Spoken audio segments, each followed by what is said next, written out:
Team, I'm so excited to bring Ivan Cleary. You probably don't need too much of an introduction, mate, but we've worked together before, and you know my vision when I worked for you.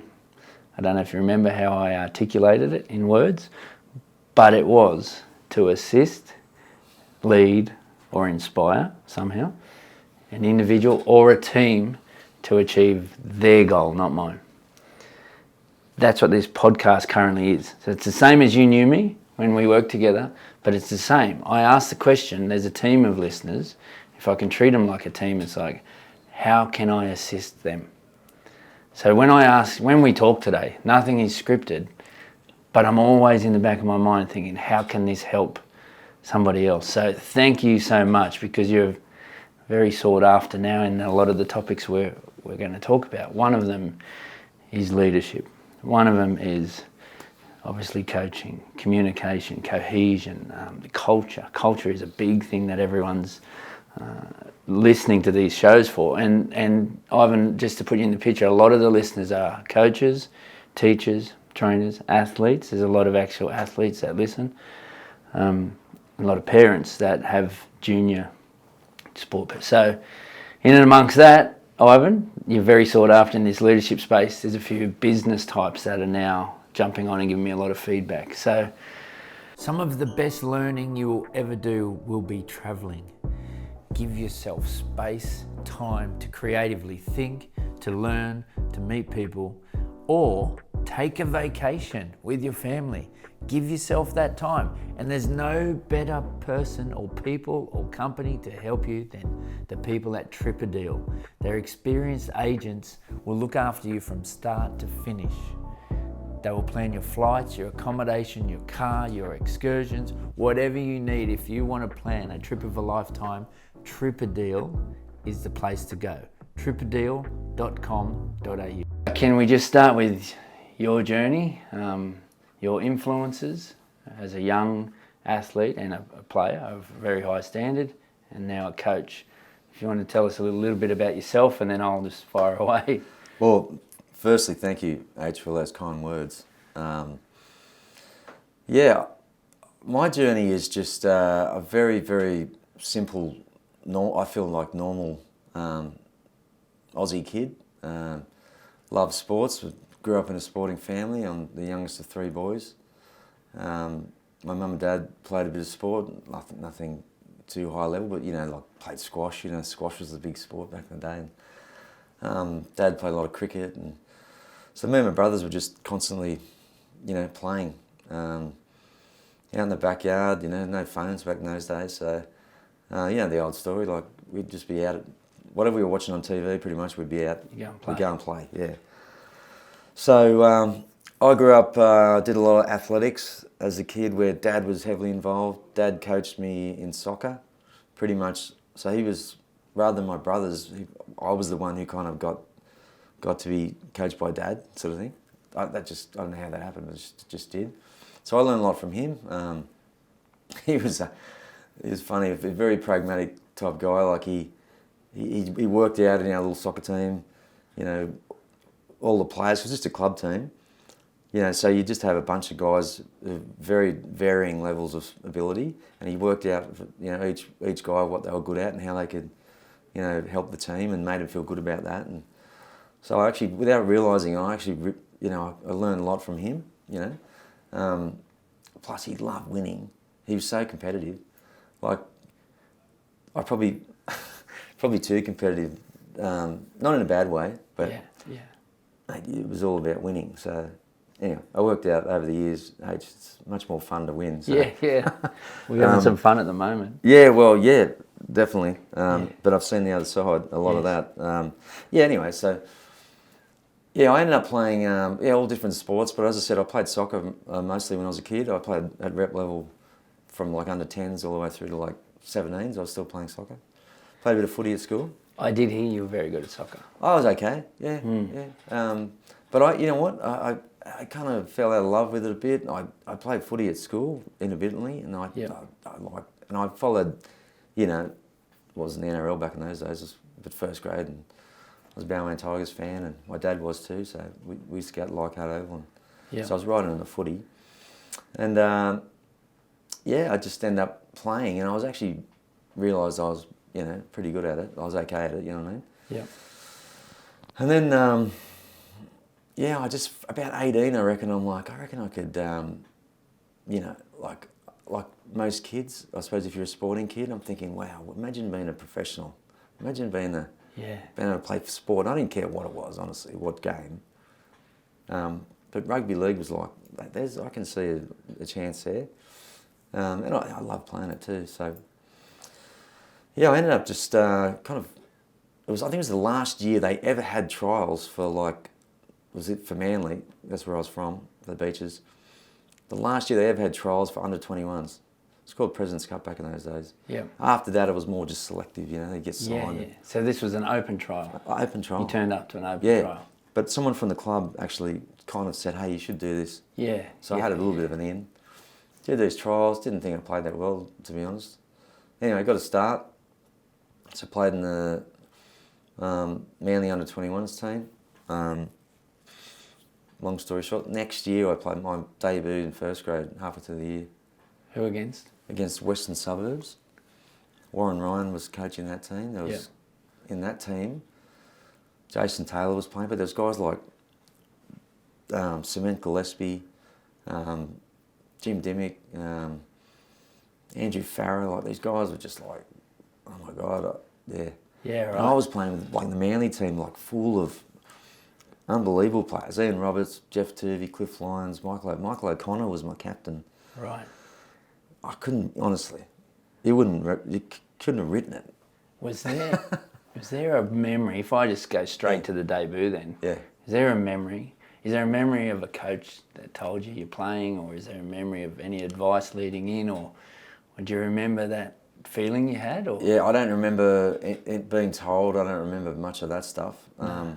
What I did remember is, I think the Manly Daily was the local paper, and I think on maybe the Wednesday or something, once the team was named, it would be in the paper. And I still remember on that Wednesday, so it was a couple of days before the game, sitting there eating my breakfast, reading the paper, and just getting this gut-wrenching, nervous feeling like, oh my God, because I saw it in print, like my name at fullback, and then there's all these guys that I looked up to, and it's like, oh wow, it's almost like there's no turning back now. Yeah.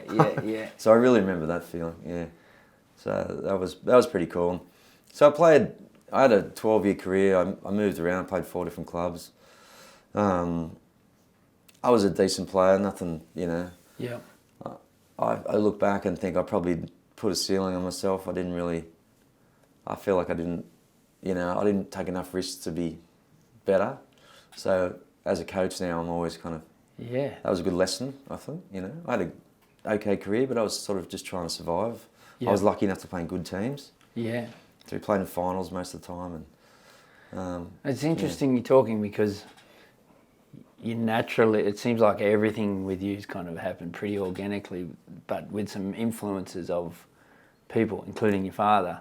So your father's influenced you, and then little experiences along the way have influenced you. Even there you're talking about could have taken more risk and maybe aimed a little bit higher, and I know you now encourage that with your own players. So what about any other influences in the coaching game that you feel, when you look back on, that was priceless in your development to where you are now? Yeah. Phil Gould was by far and away the biggest influence. Yeah. So he signed me to go to the Roosters in the mid-90s. Started at Manly. I was at the North Sydney Bears at the time, so I went there for a couple of years. And he signed me to go to the Roosters when he went there and was just transforming the club. He coached me for 4 years, and I was just blown away by the way he saw the game and the way he coached. It was nothing like I'd seen before. Right. And I loved it, Yeah. And I still, to this day, very much shaped from his ideas about how to play the game. Yeah. So, he was a huge influence. And then as a coach, did you have any mentors along the way? Because obviously you had great coaches when you played, including Phil, but then once you started working as a coach, do you feel there's someone who really mentored you or you're influenced by, or is it, it doesn't even have to be rugby league. Is there coaches worldwide that you follow? Yeah, well, I was really lucky to have a mentor when I first started as a head coach. So I finished playing in 2002. It was the grand final. I was playing for the Warriors. The Roosters won it. I started coaching the next year. Just sort of fell into it. Well, pretty much they saw something in me and asked me to coach reserve grade and be part of Ricky Stewart's coaching staff. So by 2006, so I only coached for 3 years and I was a head coach in the NRL. Wow. So hang on, when you say they saw something in me, Yeah. who backed you and said, I got your back, you're a Well, coach? it was the Roosters. I don't know exactly. I'm sure like Gus was involved. Yep. Bernie Gurr was the CEO there. Yeah. So from my playing days, Yeah. they probably saw something in me as a player because I was sort of finished there as a senior type player. Yeah. So that was, I was like humbled by that. Yeah. And anyway, so I started coaching and did a couple of years. Next thing you know, I'm head coach at the Auckland, New Zealand Warriors. Complete rebuild. Anyway, a guy called John Hart was working for them. John's a ex All Black coach, very successful coaching at Auckland level rugby. He's an HR guy, Right. so really successful, in business and stuff, and so really knew people. And he backed me for this job, and then he was actually working for the club. So for 6 years while I was there, he kind of looked after a lot of stuff,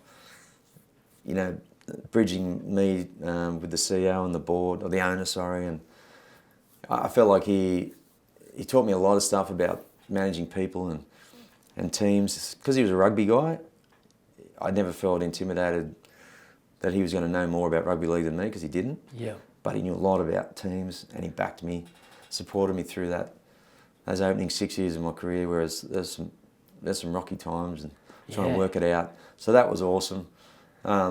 Reading and stuff, Alex Ferguson's a real favourite of mine. I think probably just because of the way he, there's just some parallels around what we do here at Penrith, what we did at the Warriors. Yeah. So bringing young guys in, and so Sir Alex at mid 90s at Manchester United with all those guys. I just love that story. I tell you what, I wish we had these cameras following us. The time that I spent with you, we often talked. It was like the class of '92, the Man United doco. Like what you have here at Penrith. There's, I don't know what year it was, but there's a class that came through, and they've played together so long, and now they're achieving similar feats. Like it is. There are a lot of parallels. There are a lot of parallels in how you manage. I feel like my observations is you're very, very comfortable, and where you're at. You're very comfortable with your own philosophy and empowering other people around you. So Alex always has this great team around him, and he builds them up. And I've spoken about it before on the podcast, a little experience I had with Alex. He was big on, he had one big family going on from the front office to the star players, and it's very similar, and you can definitely see the influence just by reading about him, by the sounds of it. You've mentioned something there that I'm sure listeners will get out of, how important it is to have a mentor and to have someone that just backs you. Like you look back now, and if he didn't back you back then, it's a ruthless game, the coaching game, ruthless. You can be spat out in 2 years. I'm convinced if I didn't have John Hart in my corner, I don't think I would have survived the opening, my opening sort of period at the Warriors. Yeah. As you mentioned, there's so many good young coaches become head coaches, and they, for one reason or another, they end up losing their job, and a lot of them never get it back. Yeah. It is ruthless, and you are not prepared for it. I don't care what you do. Yeah. It's you. You just got to get in there and kind of work it out on the run. So you definitely need support. Yeah. You backed yourself to do it. You said you fell into it, but at some stage someone offered you the job and you went, I've got to have a crack. that seems like that's you all the way through your life. And I'm going to go to goal kicking. Like, if someone's a goal kicker, they actually love pressure, really, when you think about it. Yeah. They have a skill of having to be really calm. You were a great goal kicker. Your son's a great goal kicker. There's obviously the soccer skill of kicking, but the mentality of kicking, I'd love to go there because it's in you. Like, the pressure of being a head coach, I've sometimes seen you as, no, this is an opportunity. Like, you often use the term when we would win or lose a game, and you would talk to the players about even winning as an opportunity to learn from winning. The goal kicker has an opportunity, or you could see it as, oh no, like the pressure. But if you see an opportunity from the sideline, yes, I want to take this kick. Can you relate to what I feel about you there? Have you ever thought about it like that? Like, you handle pressure really well and you stay very calm. First answer, no, I've never thought about what I'm about to say. Yes. Until you've just This is asked an that question. This is an exclusive. But I think the goal kicking thing, I think one thing about being a leader is you have to have a sense of responsibility for something bigger than yourself. Yeah. I think if you're going to be a leader, it's just like this innate feeling that, whether it's a team or a classroom or whatever, you've got to have a sense of responsibility for a group of people. Yeah. So if you're the goal kicker, for example, you're the only guy who can kick that 2 points for your team. Yeah. So I never really thought about it like that, but I think that's probably why I end up being a coach or a leader, because Yeah. I just have this innate sort of feeling of responsibility that I like. You like it? I like to be able to do this because that's going to help the team. Yeah. So, the pressure stuff. I think goal kicking, if you want to go down that track, like if you do the work, then you believe in yourself. And when the pressure comes, if you just peel it back to, I'm just, done this kick a million times at training and, lots of times in different games or whatever. That's what used to help me, just to be able to, I've done it before, I know what I'm doing, go through the process. Yeah. Nail it. Didn't always nail it. But, And you always stayed so calm. And I see it. I mean, I've felt it. We worked together a long time, but I see it in you. I observe a lot of different coaches and different sports, and like, you are very calm. Some of the best coaches are very calm, and then that's a reflection on how their team behaves and performs as well. Like, your leaders in your team that you coach are also very calm. One's your son. We should go there, but. Yeah, that goal kicking analogy is, thanks for sharing that, because you're bloody good at it. Thanks for asking me. It's got me thinking about leadership just on that point. Well, there you go. Well, let's stay on leadership. In your eyes, because there are a lot of people listening that are about leadership, what makes a great leader? You just went there a little bit, but without talking yourself up, because you are a great leader, let's talk about your leaders in your team. Might be easier to talk about. What makes them great leaders?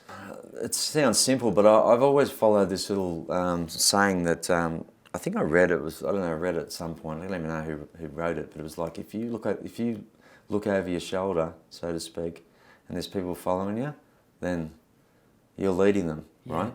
And then you go, okay, well, why are they following me? Like, what am I doing that's worth following? So that's the first thing. To be a leader, you've got to be someone that's worth following. So, okay, so why would they follow me? Like, they believe in you, so probably the things you do, you're a role model in certain respects. So a lot of the stuff, it's not what you say, it's what you do, and people notice, Anyway, so our leaders, like, I think they're great leaders in our team because, one, they're very consistent. They turn up every day.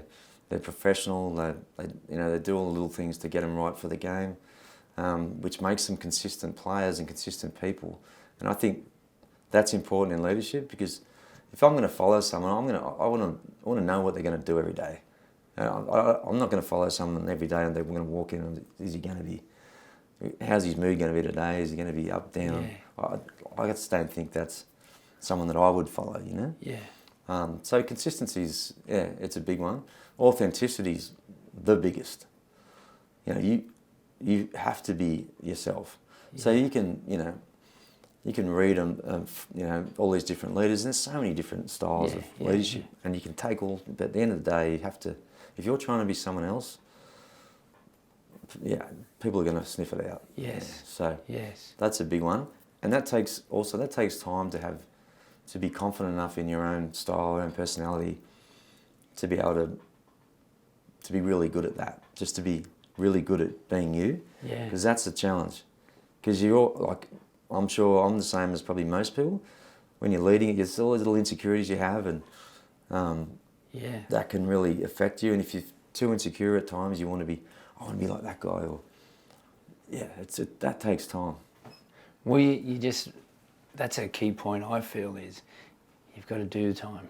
You got to do time. You got to make an effort to learn, but you have to do. You can't buy time. So in your coaching career, when I was privileged to work with you, it was at a time where you'd had so much time, and I felt you were very comfortable in your own philosophy, and where there was no insecurities going on. We went through a bit of a rough patch early, as far as the team, there was some pressure, but you just kind of took it on. Yeah. Well, there is insecurities. Just probably tend not to show them. And that's nothing about leadership. You've got to bottle some of that stuff up. Yeah. Because people want to look at a leader. They want to feel good about if they're going through a rough patch.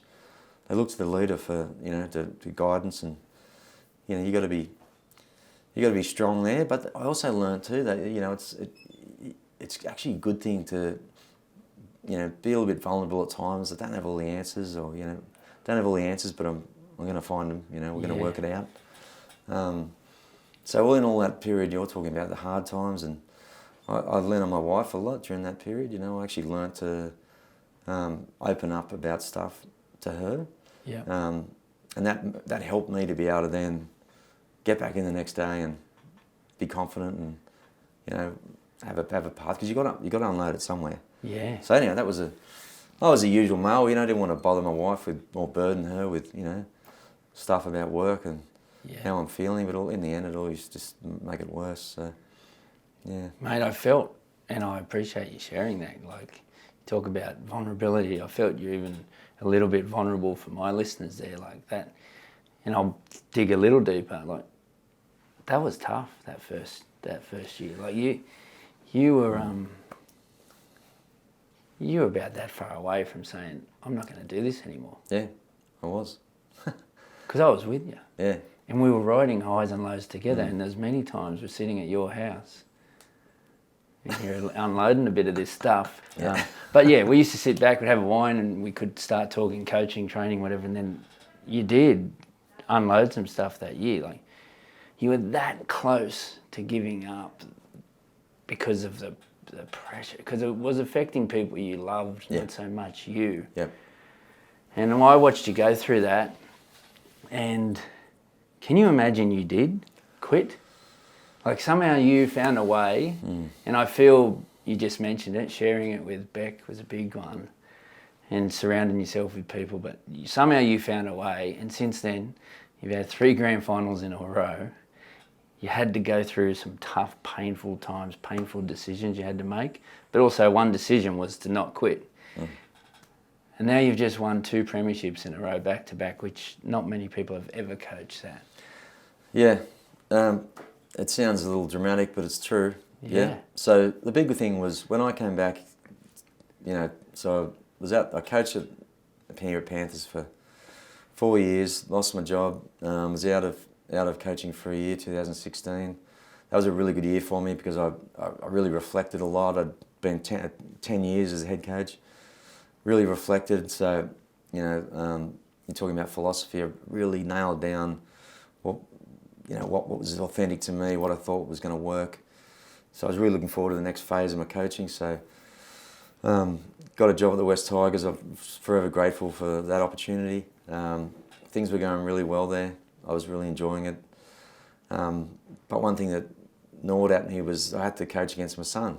He was playing here at Penrith, Nathan. And two games I did it, hated it. Yeah. My wife hated it. You know, I just really didn't like it.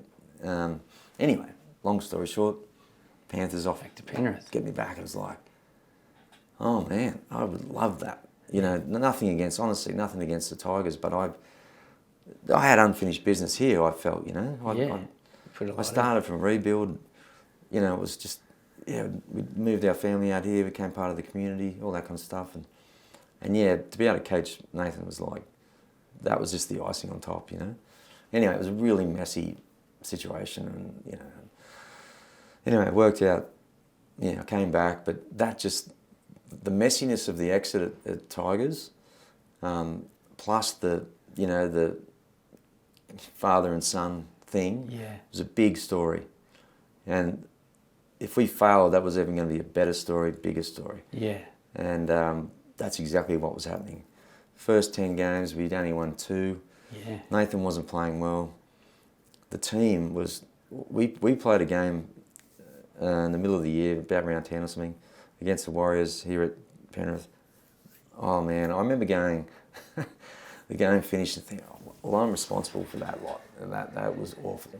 Yeah. So I was at the lowest of lows. That was rock bottom. Yeah, and I honestly felt really guilty because I felt that it was affecting Nathan's form. He was like, there was talk he shouldn't get picked for Origin, and he wasn't playing. You know, talk about support. Freddie supported him. Yeah. Freddie fit unbelievably through that period. But anyway, that's another story. Yeah. But that's where, it was. You know, one thing about a leader, you are responsible for how the team plays.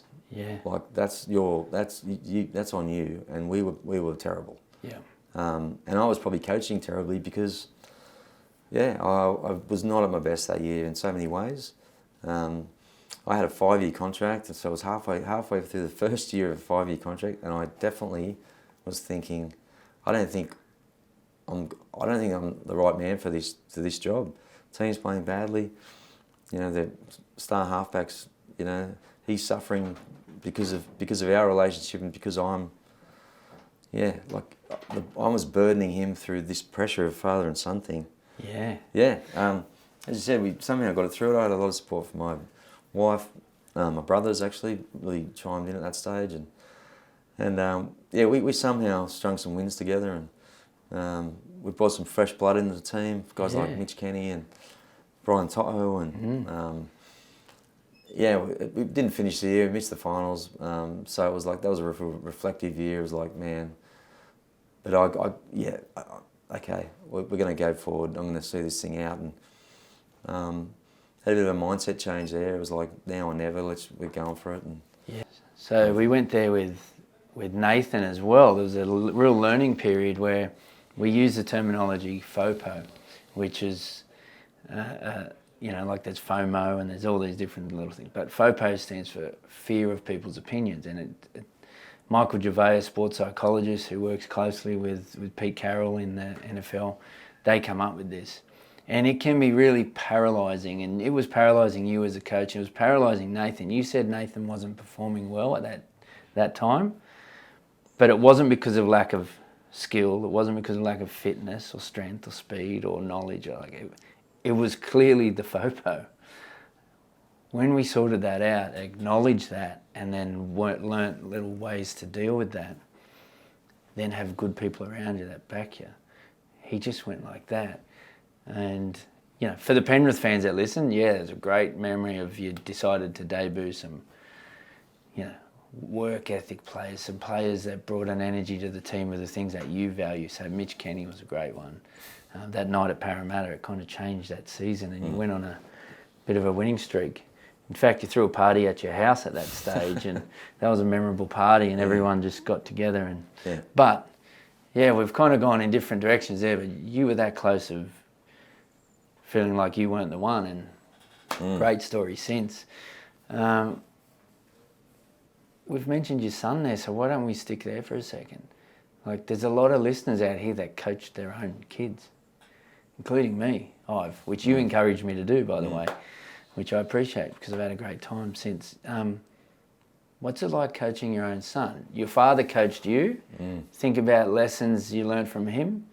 and think about stuff you've gone through with Nathan, because now you and Nathan are the poster boys of a father-son team. Like, there's images of you and Nathan after a grand final win that will go down in history. Like, it'll be on the walls still in 100 years from now.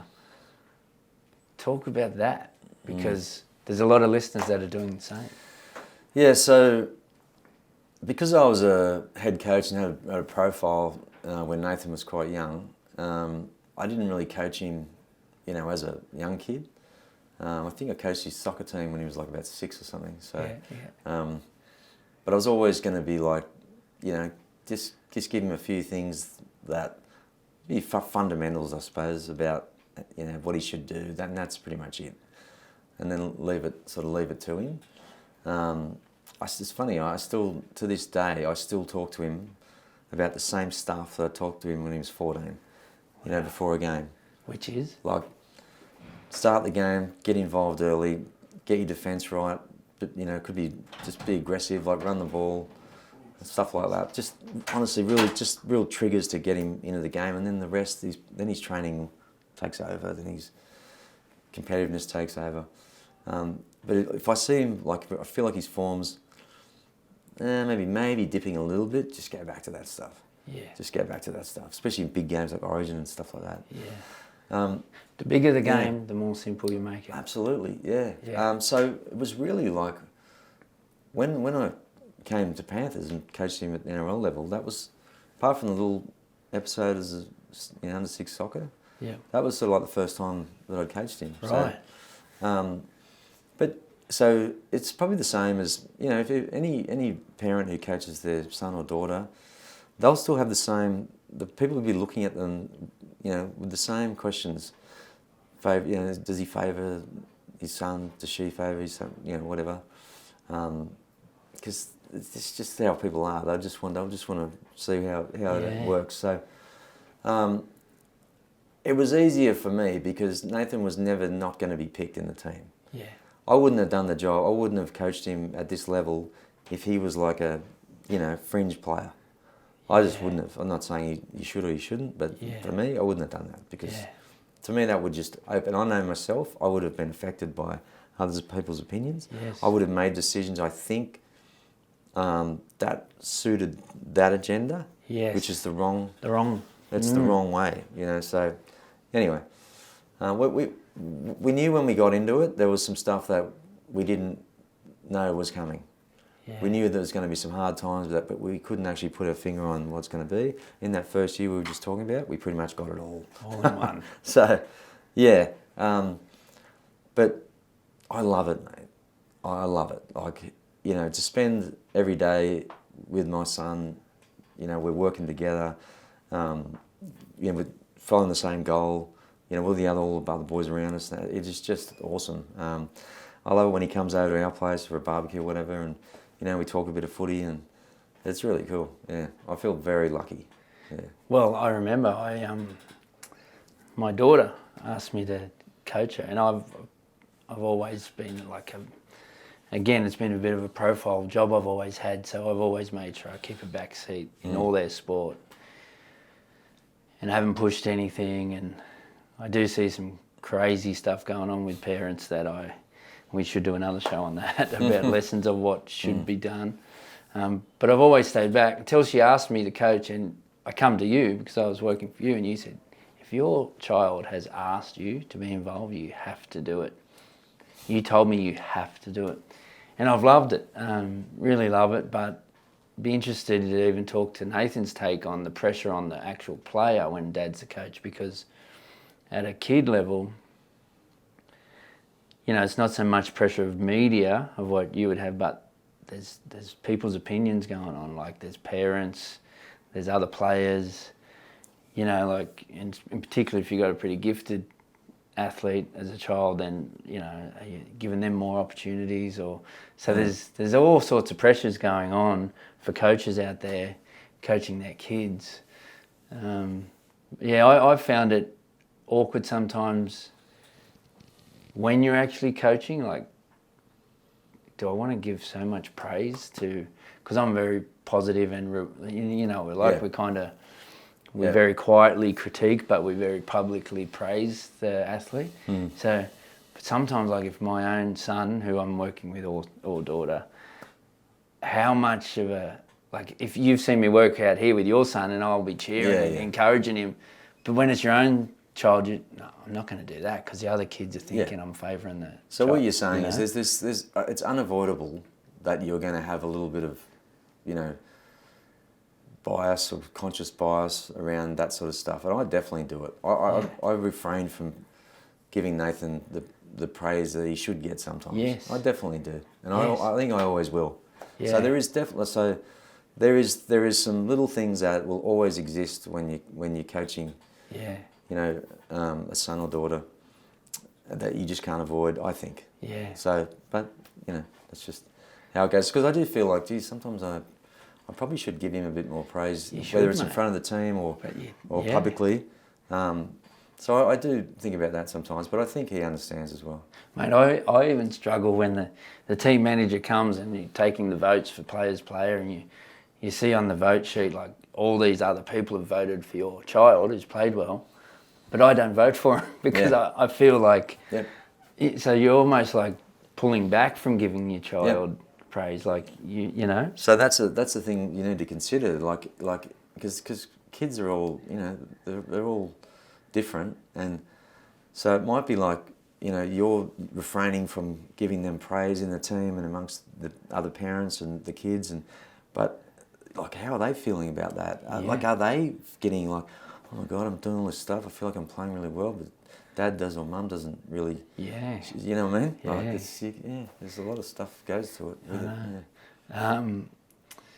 Mate, your son then, his leadership skills are developing. I know we went there before, but I talk about your son probably more than you do as the ultimate pro. I've loved being a part of his journey, seeing he's always finding some way to get better, always. I've never seen anyone study the game as much as your son. Like sometimes you'd leave here at 9 o'clock at night and he's in the video room, no one else is in the building. I've seen that.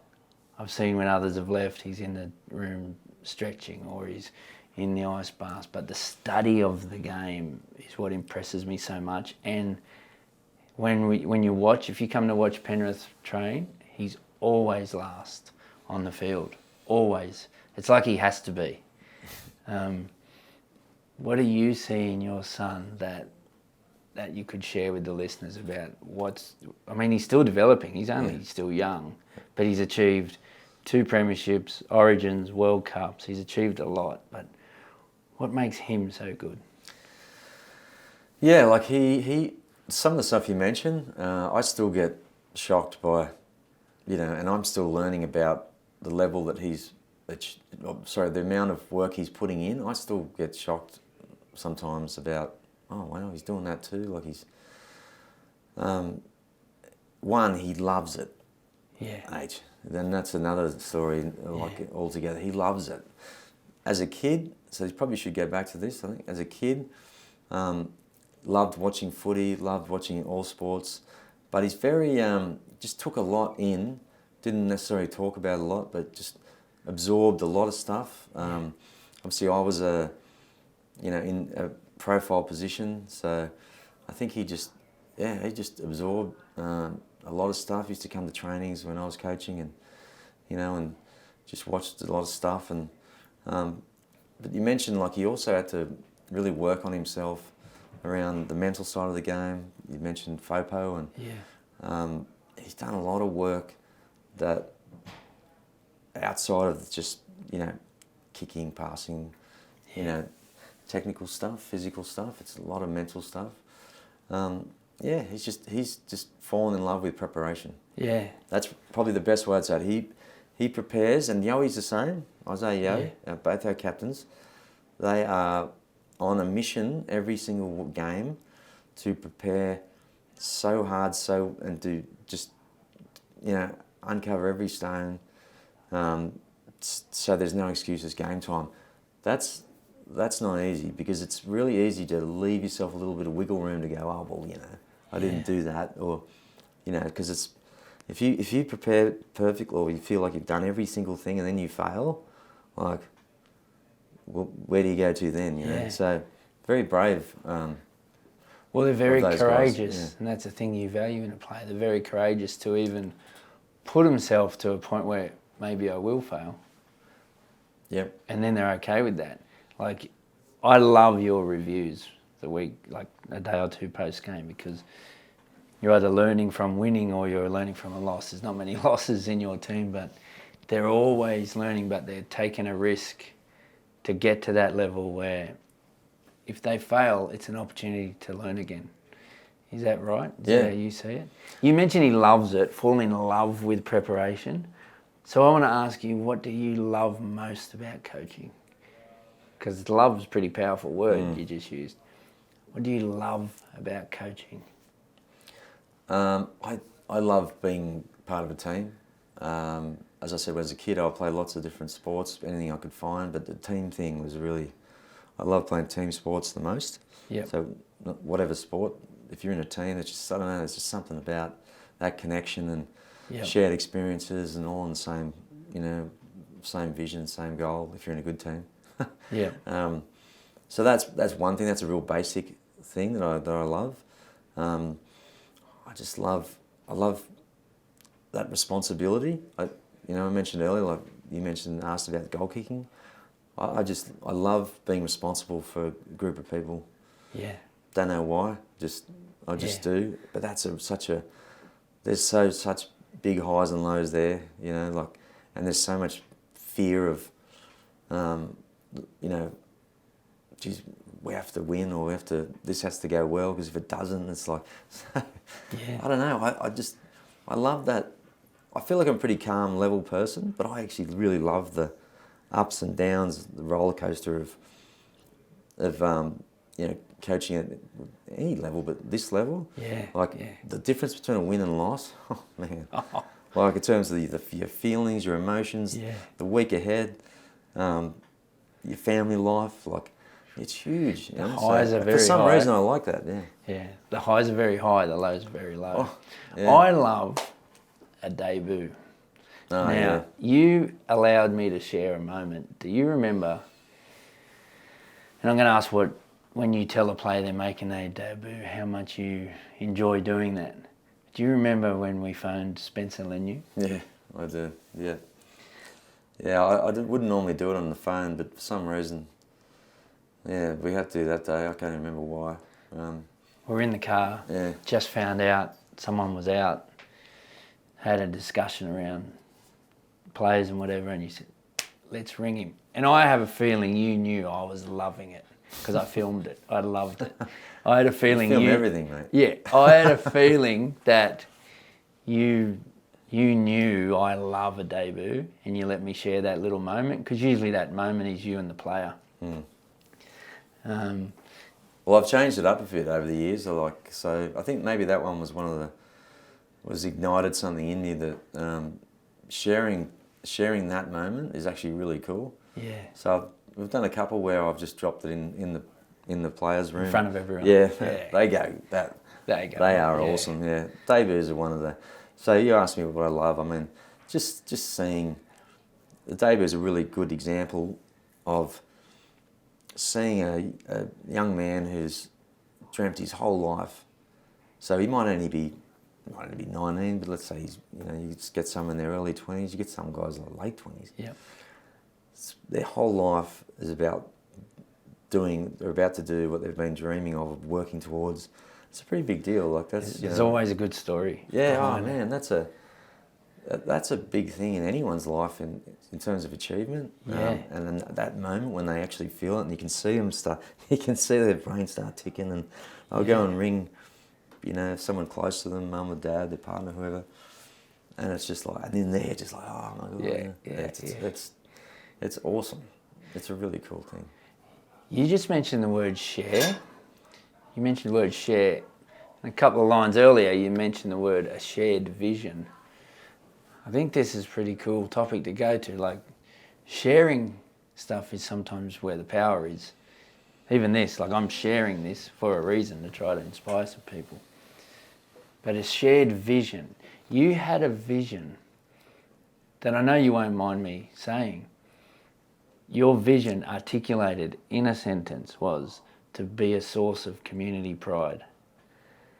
Explain that and why it means so much to you, because the way I look at vision is if I live in an alignment with my vision, which I started at the start of this show, I can tick that off every day. And it has to be me. It has to be authentic to me and my philosophy and how I live. And I have this thing, if we all live our own vision, the results will take care of itself. So if you become the way you play, the way you behave, the way you train, if you guys live your vision, which you've shared with the team, to be a source of community pride, you've got this town pumping now. It's humming. Like, I bet you can't even walk into a coffee shop anymore. This town is so proud of you guys, but there was a day you stood in front of the team and we shared your vision, and the results will take care of itself, and they have. Can you share what that meant to you, why that came about, that vision of being a source of community pride? Yeah, I first came to Penrith 2012 was the first season, so that's a little over 10 years ago now. Just from all the intel about Penrith and the club, it was very much a community-based club. Penrith geographically, it's sort of in its own little pocket, west of Sydney, just before the mountains. So I came from, my family and I, we were at the Warriors in New Zealand before that. We're originally from the Northern Beaches, as I mentioned. My wife is as well. All our families are all over there. So when we came back to Sydney to take this job, we could have gone and lived there, and I could have just commuted. Yeah. But we decided, we're gonna locate out in Penrith, immerse ourselves in the community. We've got 4 kids. We want to bring them up out here. Nathan was about 14 maybe. Let's get him playing footy out here. So that's what we did. Early days, I saw a lot of Parramatta jerseys, Rabbitohs, Dragons, the typical old sort of clubs. And I just thought, oh Jesus, you know what? I'd love to see people getting around in Panthers kit, because they liked their local team, but they weren't really they wouldn't stick their head up and go, oh, I'm a Panthers fan. I didn't feel, Yeah. We didn't get a lot of crowds coming to the games, and so I just thought, you know what? That's going to be the barometer, I reckon. Yeah. And we're in such a privileged position, as you mentioned. When the team wins or when the team's doing well, everyone feels a bit better. Out here in Penrith, you sort of look back towards the city, and I just feel like there was, just that little bit of an inferiority complex. Very proud, but they look down on us. They jokes about us. Yeah. It's like, oh man, that's what a position we're in. To be able to influence that. Yeah. So it's not just about footy, but it's about, it is about community.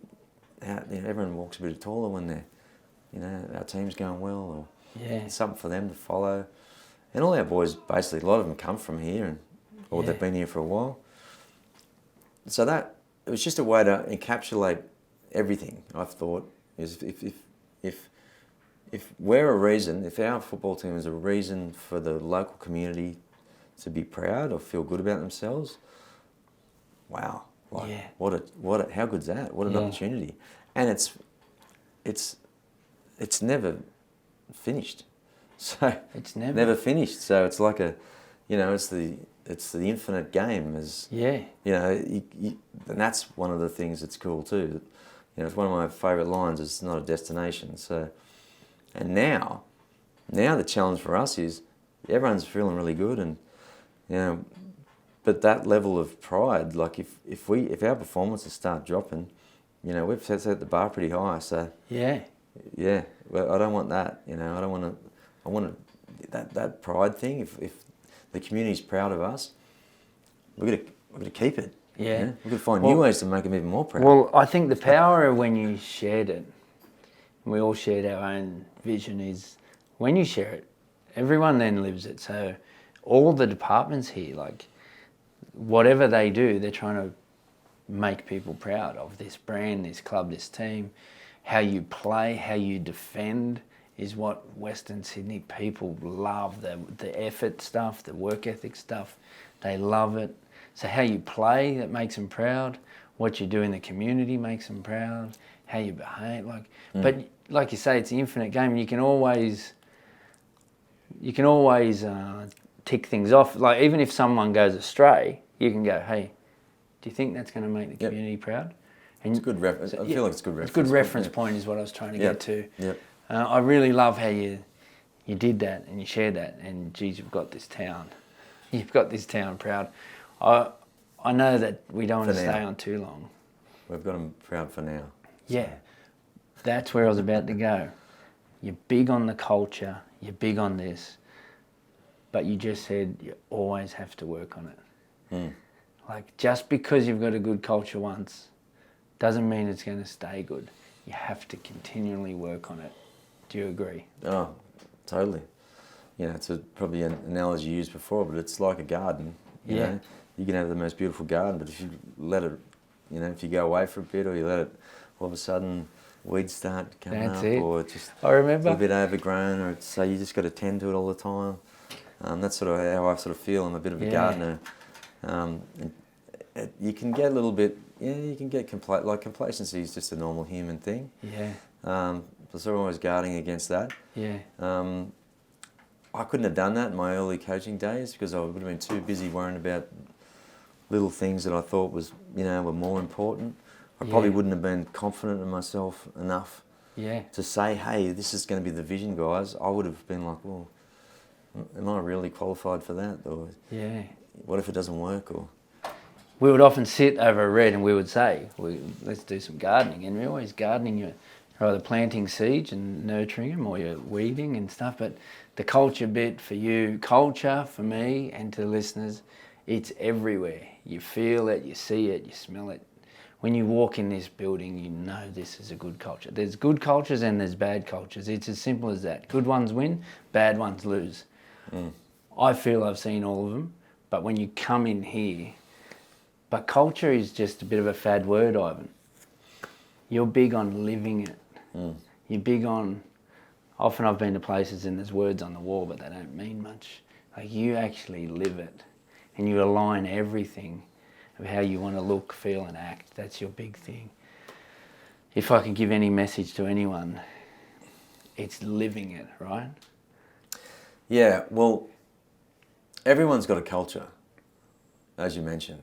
So you don't just create, you've got, there is one. Yes. So there's probably two ways you can look at it, I thought. There's one, it just forms organically, or you can sort of position it and drive it what you want it to be. Yeah. So after 10 years or so, as I said, I had that little break and I came back and I thought, okay, everyone wants, in our world, winning is, it's paramount. Yeah. Results-driven business. So we need a winning culture. So what does that look like? So I thought it worthwhile to actually, I guess drive some certain values and ways to do things that are going to help us win. And it just so happens that I think, having an environment that people like to, treat each other well, and I think that's actually helps you win. And it's something that people can, easily buy into, because at the end of the day, the culture's all about people. Yeah. So you've got to have a certain, you've actually got to get certain people that are going to fit that culture properly. If they don't fit into that, then they can't be here. Start gardening. Yeah, they can't be here. And that's not actually a personal thing, it's just how it is.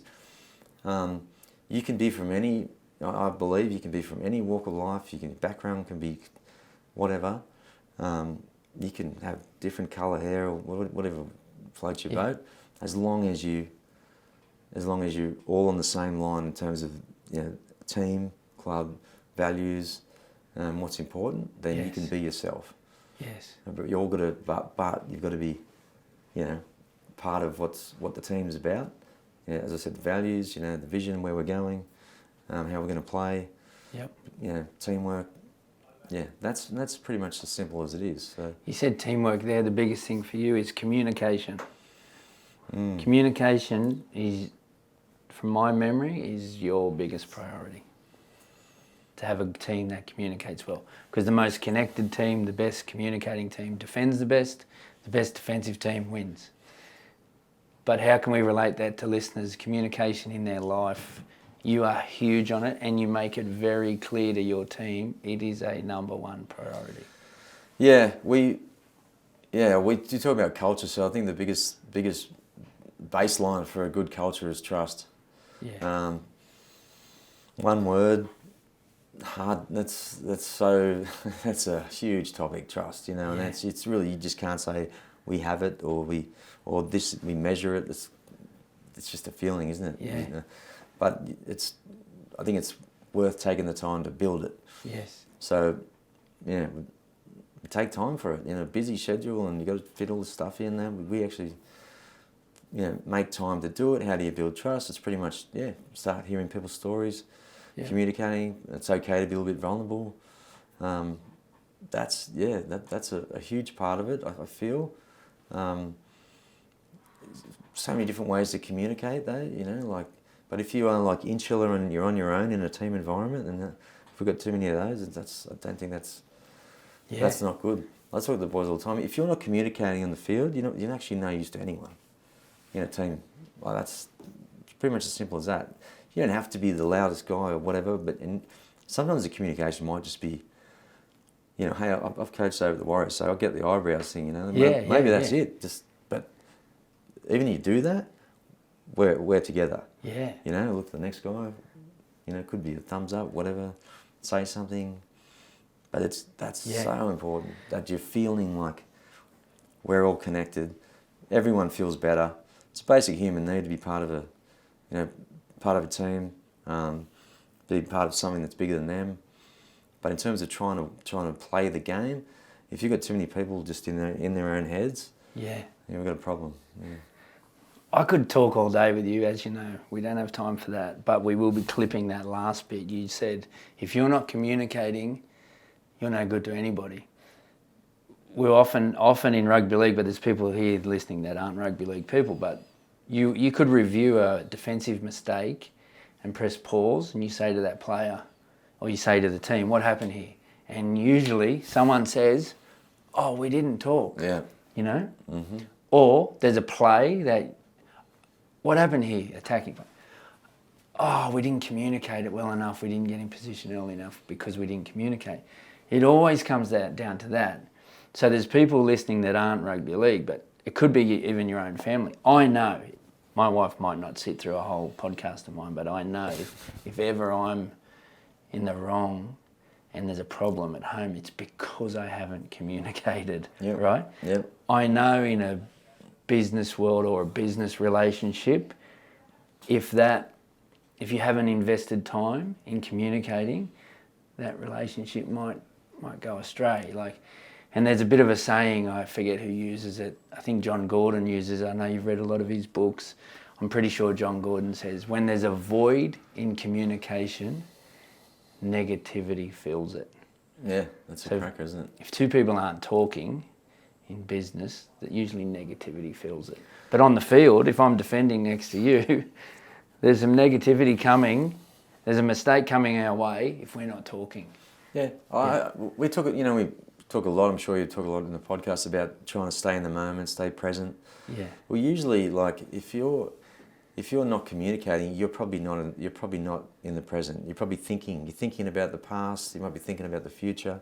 Now, I know personally, every day, it's my biggest challenge, I reckon, every day in my role is that if I get a little bit, I'm off to the next task, or I'm doing this and I'm just walking past things and not noticing, or, even maybe a nod or a wink or whatever, I've got to get out of that because I'm not communicating effectively. Or the communication I'm showing through my own body language is that, well, he doesn't want to talk to me, or, he's too busy or doing something else. So that's it's like in a game. If you're not actually communicating while something's going on, you're probably lost in the past or the future, and that's not what we want. Yeah. So, but you got to practice it. You practice it. So you got to get the thing is, when you communicate, you're often taking a risk.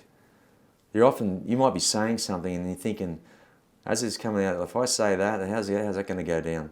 So that's if you work on the culture and the environment to be able to, it's okay. Yeah. It's okay. You know, you don't have to say everything awesome all the time, but you know, we're not always going to get on with everything or agree with each other, but it's okay. Just say it and we'll work it out later. And rather than practicing it.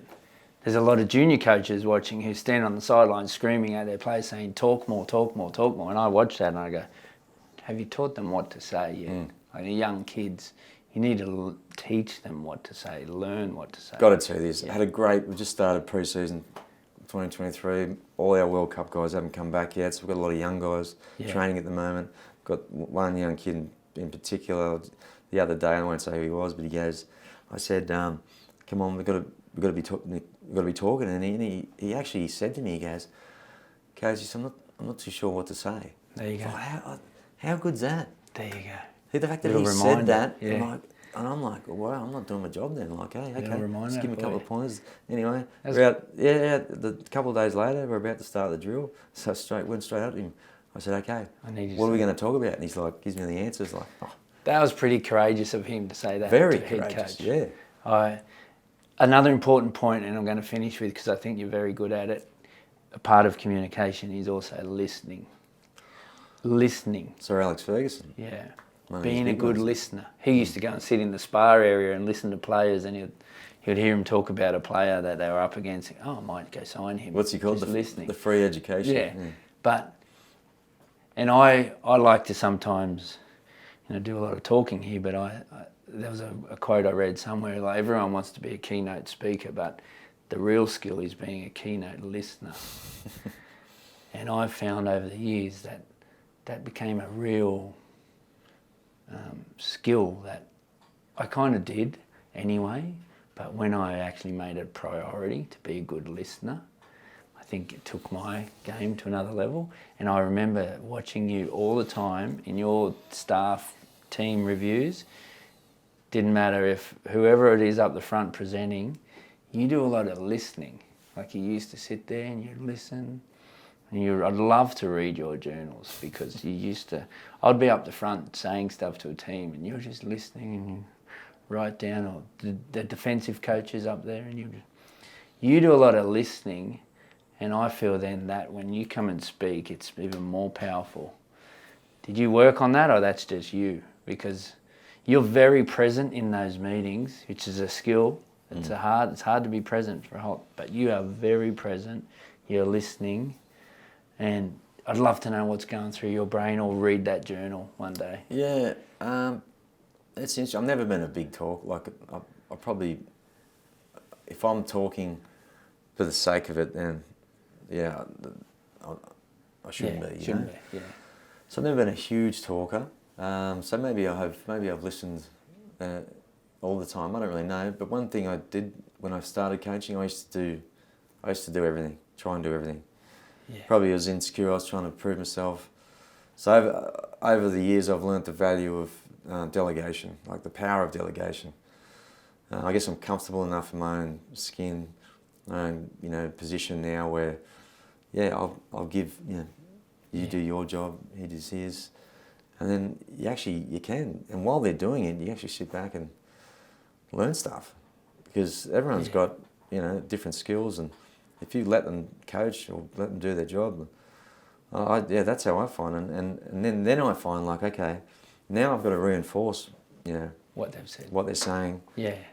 Because so what they're saying then becomes more powerful. Yeah. Rather than me going, I feel like I've got to almost like compete with them. Like, wow, he's doing a really good job. He's like, geez, hang on, I'm the head coach. Do I have to one up him here, or Yeah. So, an insecure coach would.